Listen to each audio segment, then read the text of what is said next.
Ya, informasi ini dimuat oleh CBN, The Christian Broadcasting Network.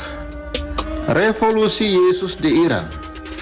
Masjid-masjid ditutup setelah 1 juta Muslim menerima Yesus. Ya, di tengah pembicaraan tentang perang yang lebih luas di Timur Tengah, ada juga kabar bahwa revolusi Yesus mungkin sedang berlangsung. Jumlah umat Muslim yang memilih untuk mengikuti Yesus meningkat secara signifikan, terutama di Iran, karena orang-orang mencari kehidupan yang lebih baik. Rakyat Iran semakin muak dengan para ayatullah dan negara yang dipimpin oleh janji-janji kosong teokrasi Islam mereka. Sebuah jejak pendapat internal anonim menemukan bahwa 80% kini lebih menyukai pemerintahan demokratis dan banyak yang meninggalkan Islam. Anda memiliki negara dengan salah satu tingkat kecanduan narkoba tertinggi di dunia. Anda memiliki negara di mana korupsi merajalela. Anda memiliki negara di mana lebih dari setengah penduduknya hidup di bawah garis kemiskinan. Jelas Todd Netlon dari The Voice of the Martyr. Dan rakyat Iran melihat ini dan mereka berkata, tunggu sebentar. Jika ini yang telah diberikan Islam kepada kita dalam 45 tahun terakhir, kita tidak tertarik. Kita ingin tahu apa pilihan lain yang ada. Menurut Netlon, Wakil Presiden Bidang Pesan di VOM, pilihan iman yang banyak dipilih adalah Yesus. Dengan setidaknya 1 juta Muslim dilaporkan meninggalkan Islam untuk memeluk agama Kristen. Jadi bagaimana rezim bereaksi terhadap hal ini? Dengan laporan bahwa 50.000 dari 75.000 masjid di negara itu sekarang ditutup. Ya, jadi tinggal 25 masjid yang beroperasi. Ini bukanlah sesuatu yang membuat rezim senang. Dan sebenarnya dalam banyak hal mereka berusaha untuk memperkuat kekuasaan mereka dan untuk menghancurkan segala bentuk perbedaan pendapat. Kata Netlon, kami telah mendengar banyak cerita tahun ini tentang studi Alkitab, sebuah gereja rumah yang digerebek. Semua orang di sana difoto, semua orang di sana diinterogasi, tetapi kemudian pemimpin pertemuan ditahan. Mereka ditangkap, mereka ditahan, mereka dipenjara. Selain itu, Netlon berpendapat bahwa anggota keluarga dan teman-temannya lebih toleran daripada pemerintah dalam hal meninggalkan Islam. Mereka memiliki sikap seperti, "Hei, jika kamu menemukan sesuatu yang cocok untukmu, entah itu Yesus atau ateisme, apapun itu, jika itu berhasil untukmu, aku tahu Islam tidak berhasil. Jadi aku senang kamu menemukan sesuatu yang berhasil jelasnya." Saya pikir apa yang terjadi di sana sebenarnya mewakili apa yang terjadi di dunia Islam, kata Dolcek, Direktur Eksekutif The Tide Ministry. Dia menjelaskan bagaimana umat Muslim mengalami mimpi dan penglihatan yang membuat banyak dari mereka menemukan tujuan hidup dan pemahaman yang berbeda tentang Tuhan.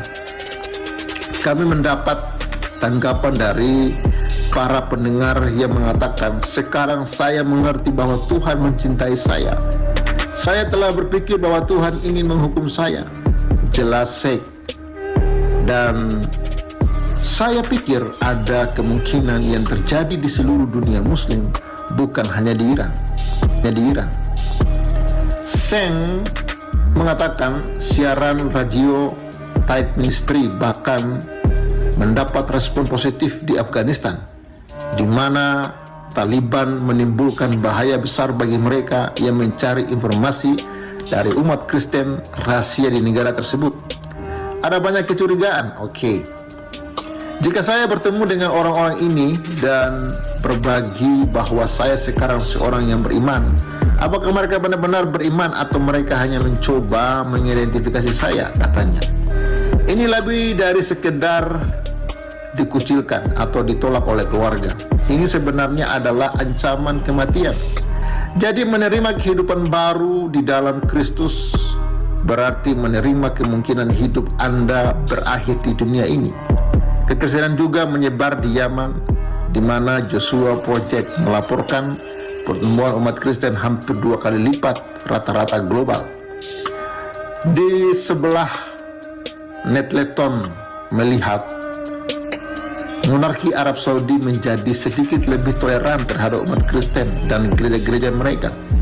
Bukan berarti menyambut dengan tangan terbuka, tentu saja, tetapi hanya pemahaman bahwa itu bisa terjadi, bahwa mungkin ada umat Kristen di sini, jelasnya, dan mungkin itu bukan hal terburuk di dunia.